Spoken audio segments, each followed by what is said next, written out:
আপোনালোকে যেটো ভিডিও চালে এটো হল বিহাৰৰ এই ভিডিওটো যোৱা 6 তাৰিখত ভোট হৈ গৈছে অহা 11 তাৰিখত ভোট হ'ব আমাৰ অসমৰ মুখ্যমন্ত্ৰী মহোদয় তাত কথা কোৱাৰ সন্মুখৰ পৰা সব মানে আঁতৰি গৈছে কাৰণটো কি কাৰণটো হল মামাৰ এটা অভ্যাস আছে তেওঁ সদায় হিন্দু মুছলিম তাত মুছলমানক বদনাম কৰি আছিলে বদনাম কৰাৰ কাৰণে তেওঁৰ সন্মুখৰ পৰা সব মানে আঁতৰি গৈছে তাত কি কেৱল মাত্ৰ মুছলমান নাছিলে তাত হিন্দু মানুহ আছিলে তাত হিন্দু আছে খ্ৰীষ্টান সব মানুহ আছিলে ইয়াত কথা হল যে মিছলীয়া কথা বাটপাৰি এইবোৰ কথা সব জাগাত নচলে মামা বাটপাৰি কৰাটো অবাক অসমত কৈ দিও ভাবনা কৰিব যে মই আমাৰ অসমত যেনেকা মই বাটপাৰো মিছলীয়া কথা কৈ থাকো বেলেগ ষ্টেটত যোৱাৰ পিছত মই মিছলীয়া কথা কৈ থাকো মানুহে মোক ভাল পাব নহয় এনেকা নহয় তেওঁ এই বস্তুটো উপলব্ধি কৰা দৰকাৰ যে আসলতে মই যে সদায় হিন্দু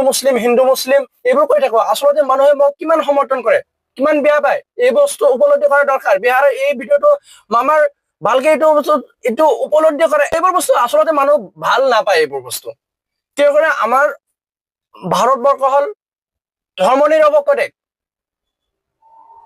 ইয়াত হিন্দু মুছলিম হিন্দুৰ যিমান অধিকাৰ আছে মুছলমানৰ ইয়াত সেম অধিকাৰ আছে খ্ৰীষ্টানৰ সেম অধিকাৰ আছে